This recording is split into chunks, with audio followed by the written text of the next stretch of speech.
But first and foremost, you know how this goes. We are a show of the people, by the people, for the people.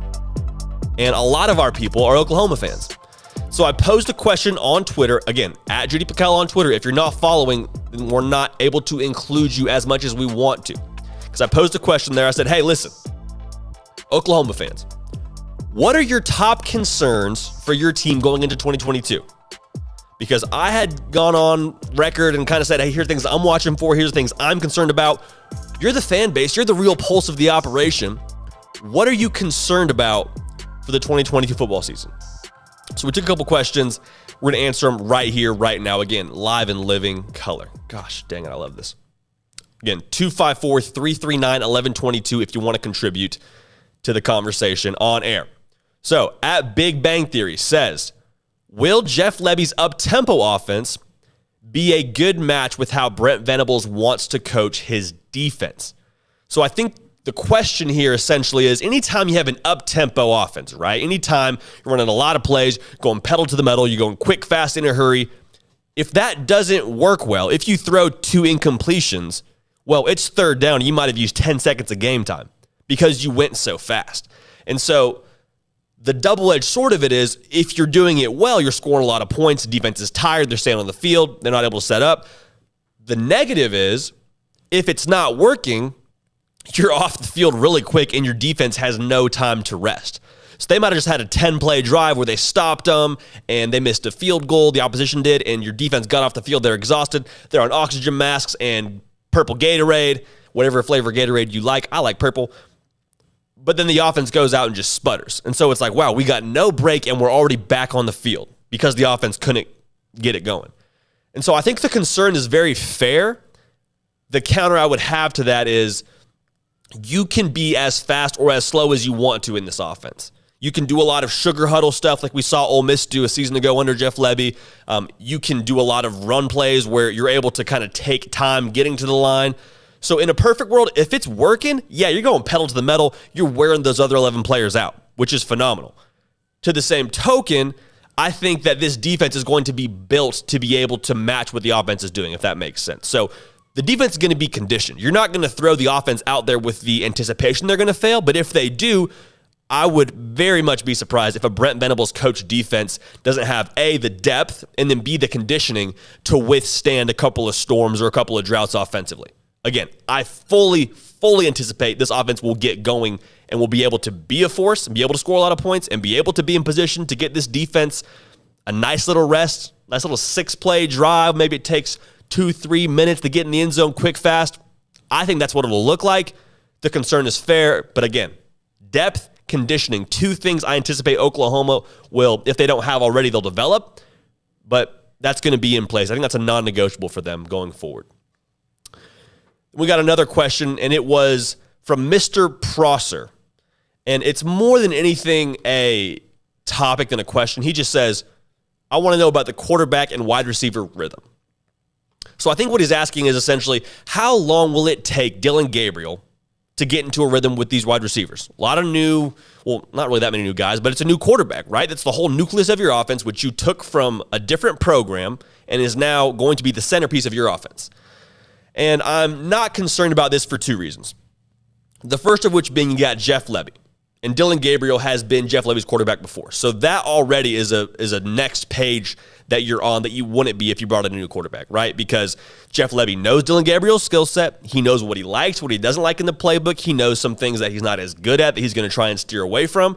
So you have 2 very firm hands on the car in Dillon Gabriel and Jeff, well, 2 sets of hands, I guess I should say, with Jeff Lebby and Dillon Gabriel both steering this ship in the right direction, and they both know each other, right? So there's not going to be this learning curve of, I don't really know what Dillon Gabriel likes. I don't know what Jeff Lebby likes to call. They're going to be very synced up, which is going to, as a whole, benefit the other skill positions on the offense. The second piece of that is I just trust Jeff Lebby. Jeff Lebby, in my opinion, is undertaking his most important, if not his biggest job as a coordinator. You can make the argument for Ole Miss. I think Oklahoma has his heart, and I think that's kind of a piece for him that's going to be crucial with this job. I digress. For this to be the biggest professional undertaking for Jeff Lebby, And for him to put all of his chips on Dillon Gabriel means something. So at the end of the day, whether you trust Jeff Lebby or not, he is putting his money where his mouth is, and he is taking for himself his most well-insured asset into this job. Because for him, the risk is on him, right? He's bringing in his guy. He's rolling the dice on his guy. He would much rather do that on someone he knows than somebody he doesn't know or somebody who's already on the roster.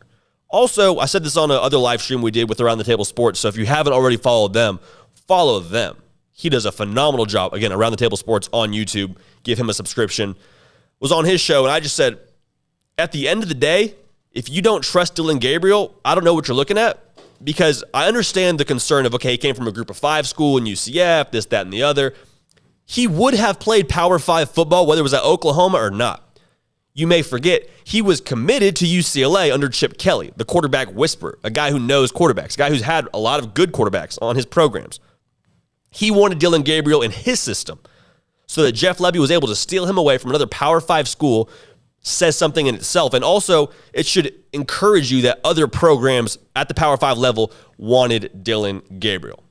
So that's maybe a little bit more off topic than you were hoping for, Mr. Prosser, but at the end of the day, I think the rhythm between the coordinator and the quarterback is going to translate well for the quarterback and wide receiver rhythm. All parts are going to get synced up. I think spring ball will tell us a lot, as I've gone on record saying before, but I trust Dillon Gabriel with my money.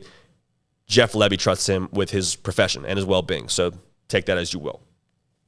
Final question we got here was about the offensive line.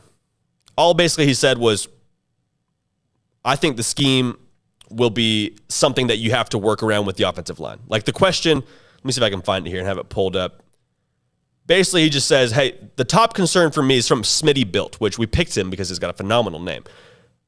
His question is, top concern for me is our O-line. I think we can drastically improve and we could be in the conversation for number 8.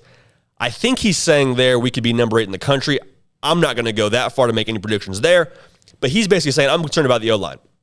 For me, I'm saying if you're concerned about the O-line personnel-wise, that's fine, but what's even more important than the personnel you have is the scheme.